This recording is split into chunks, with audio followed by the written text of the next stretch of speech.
Before I start this video, I want to do a huge shout out to a friend of mine called Mohammed. Check out his video over here. He is doing this thingy for the Youth Professional Chronic Disease Network, who are holding a campaign for the adolescents and the youth on physical activity. So please check out his video. Please like it and share it. And thank you so much, Mohammed. You really helped me out with your GoPro so I could record this video. Thanks so much.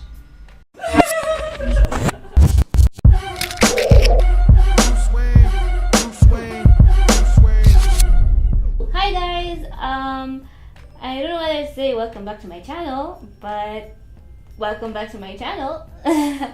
I've been really quiet, I'm sorry, but yeah, I have a lot of stuff for you guys, so subscribe and that bell thingy, also click on that bell thingy. A lot of people asked how I made my Roadhog costume that I debuted at the East Africa Gaming Convention, and I decided I'll just make a video and show you guys how I made it, not like a tutorial but like a walkthrough. And since I already made the costume and I didn't record how I made it exactly, so I'll just explain it. So yeah, it's how to make your own gender bend Roadhog costume, but it's not really gender bend because even though you're not gender bending, you can still use this. Ta-da! I'm starting from the top. You can choose to have a white wig. I decided to stay with my black braided hair and just hold it up in a ponytail. And then Roadhog has this mask thingy but then I decided I'm not gonna make the entire mask thingy. I just use a respirator, and I got this respirator. It should be about like 1,000 or 2,000 bob at Carrefour, at Two Rivers and the Hub. And what I did, I just I aged it a bit. Okay, not aged it, I just painted it to look aged. And then I just took a sponge and then I dabbed the silver so it kind of looks like its paint is chipping off or something of the sort. And then I wanted to have this apocalyptic look. So because if you know Roadhog's backstory, how Australia, army crisis, blowing stuff things, poof, yeah, I want to give it an apocalyptic look. So what I did for the yellow ring around here, I taped the parts that I didn't want to have yellow paint, then I painted it so that I can have a clean edge. And then I gave it two coats of yellow acrylic paint that you can get at Textbook Center, TBC. And then I took a sponge and put some black paint on it and then dabbed around it, and then it had this aged look. And then I did the same on this other side, and then I also added the silver. You can see the silver for the aging and around here. Then, since Roadhog has a pig snout thingy on his mask, I just got some thin foam and then just traced out a pig snouty shape, and then cut out the nostrils, and then painted it black, and then aged it a bit with the silver. I chose to have my shoulder piece rest on the left as opposed to the right, so this. So what I did, I made it out of foam that you can get at Gikomba for about $250 a sheet. It's a big sheet, it's like 1.5 meters by 0.5 meter, I think, and it's about like 1/3 of a centimeter thick. So I started out by making a pattern for the shoulder Pauldron. I think that's what it's called, fancy. So I made a pattern. I'll show you how I made the pattern.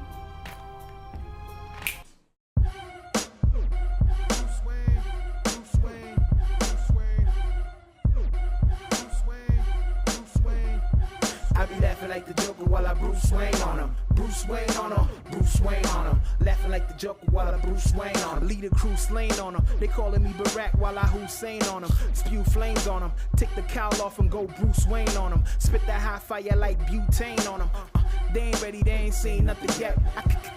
Make them lean to the left. I represent the set cause my team is the best. #1 status, we ain't leaving with less. then afterwards, after I made the pattern, I traced it out on the foam, and then I heated it up. When you heat it up, the foam becomes pliable. It becomes easily bendable, so you can make fancy shapes. Then it will be easier to stick the seams together. So I just heated it with. You can heat it with a cooker. You just pass it over the flame. You can put it in an oven for a few minutes, then it becomes squishy. You can use a heat gun if you have a heat gun, but be careful not to heat the foam too much that it burns. So I did that. Then I glued the two pieces that I made. I glued them here, and then I just cut out a strip of foam and then lined it up and stuck it together with contact cement. You can use contact. You can use the hot glue gun to glue it, or you can use super glue. Just use contact, then you'll get high. Then for these big screws, I just got the foam and then I cut circles and cut them in half. And then I got the thin foam and then like cut the circle and then cut it in half and then stuck it on with contact. Yeah, with contact. Oh my god, formation mine. But yeah, I did that. Same here. That was a bit of a tweak because Roadhog has one big screw here, but I said I don't want it to, so that.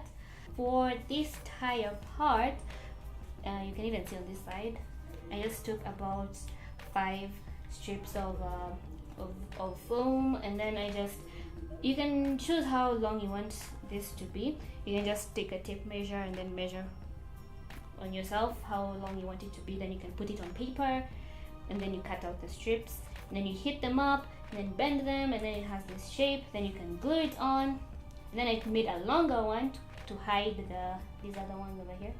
And then I took my Dremel, so that it's just a tool that you can use to sand or drill stuff or cut stuff, but you can just take sandpaper with really fine grit, and then you soften the edges. Yeah, you can take it and then soften the edges, so then it look like a slab of foam you just slapped on top, just for some dimension. And then for the tire treads, I just took some thin foam that I had, and then I just cut out these shapes, like many of them. Then I glued it on top, and gave it a nice tire tread look. And the first time it won't look like a tire. It won't look like a tire.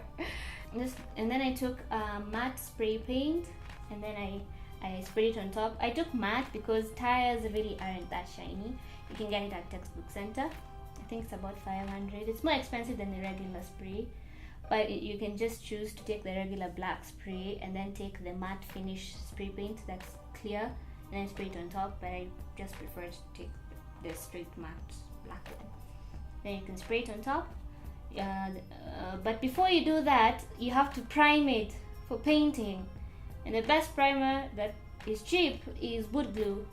You can find it at Nakumat, but I guess you can find it cheaper elsewhere. Then you just take your brush, and I used pure wood glue. It dries faster, but if you want to be more economical, you can just take water and dilute your wood glue. You can take 1 part, 2 parts water, 1 part glue, or 3 parts water, 1 part glue. But don't make it too runny, that's the thing. So I took pure wood glue because it dries faster and it's thicker. So since foam has cells, it behaves like a sponge. I just wanted it to sit, and by the time it's seeping into the foam cells, it will be dry. So I just applied like 4 coats. You have to wait for it to dry a bit in between coats. So yeah, I got away with 4 coats. Luckily the weather was hot. Sorry if I'm rambling, but yeah. Sorry, the weather was hot, so it was drying really quick. So I gave it like an hour. You know that midday sun that's really hot. Yeah. So everything was dry in an hour, and then I spray painted it, and then I took acrylic paint, yellow, and then I put the yellow on top, and then I took pewter. It's darker than silver, but lighter than gray. It's a nice in between. It's a nice metallic color. Then I painted the screw, and then I took the screws, and also this ring part, and then I took a sponge and black acrylic paint, then put some paint on the sponge, just the edge, don't need to put it everywhere. Then I just dabbed, and it gives you this nice stippled look. Then you can also like put some streaks in, but if you're gonna put the streaks, wait for the paint to dry a bit on the sponge, and then it gives you a nice effect. Just go about the edges nicely, and then for crevices you can just take a thin brush and then run through. Yeah, so that's what I did on this edge, the seam. And then the far to reach edges, yeah, you can use a black paint brush. Yeah, that's how I did this. Then for the spikes, I just took the thin craft foam and then cut out a circle and then cut out a quarter of the circle and then just rolled it and to make this cone shape. And then for this part, I had some fragrance crayons that were done, so I just used them as a base. You can just use anything that you can find. You can even use foam and turn it into a cylinder and then glue it together. And then I just sanded the edges a bit, and then I did the same thing. I just primed it with wood glue and then spray painted it on top, and then took the pewter color and then dabbed it on top. Yeah, so nice thingy. And then I also made this other shoulder thingy, just for support and for attachment purposes. So I just basically did the same thing. I just cut out a strip of foam and then beveled the edges using my Dremel, and then used wood glue to prime it, then spray painted it black, and then used a sponge with the pewter paint, and then gave it this nice weathered look. Then for this, you just look at the badges it has. I made a few of these. There's this one and this other one. So basically what I did, I just got the hard paper, or you can use regular paper, manila paper, then just draw your design on. I used Stegler fine liners to do this. You just draw your design, and then you take clear sellotape and cover it, and then take scissors and cut out the shape. Yeah, then I attached it with a hot glue gun that a friend of mine had. I don't own one yet. I still use a lot of contact for gluing stuff together. So yeah, that's how I made this. Now for attaching, I use snap buckles. So you can find a way that suits you. It doesn't have to be snap buckles, or you can use Velcro and all that. Just you'll find your own way to attach it. So I use this too because I was in a rush. I didn't do a complicated thingy. I didn't have much support, but yeah, there's that. You just hook it like that, and yeah, it sits like that.